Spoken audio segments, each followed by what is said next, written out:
When we're first learning to work on the feet, it can be really helpful to work on isolating the movement at the heel first before we get up to standing and go through a full pronation drill.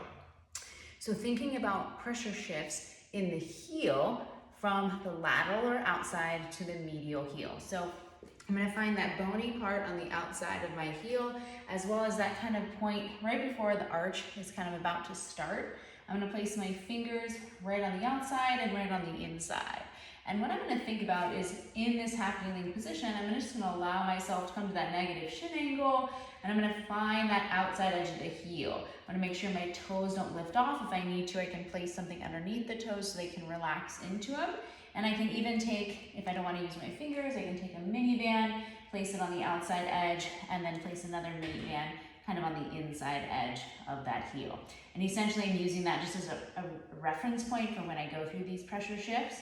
So I'm going to think about kind of rocking from the outside edge just to the inside edge of the heel. So I'm just sensing that pressure shift, making sure my toes don't lift off the ground, don't lose that big toe mound.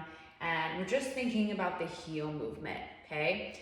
Outside edge, inside edge. I can even think about timing it with the breath. So that outside edge is kind of more of that supinated foot position. That's my inhale. Exhale, think about finding that inside edge of the heel, a little bit more of that kind of mid stance, kind of our pronation, inside edge of the heel. So I'm just kind of rocking back and forth. I can feel my glute working, outside edge and inside edge of the heel. So I'm just in that half kneeling position doing this, and it's just a heel rock basically. Outside edge of the heel, inside edge of the heel.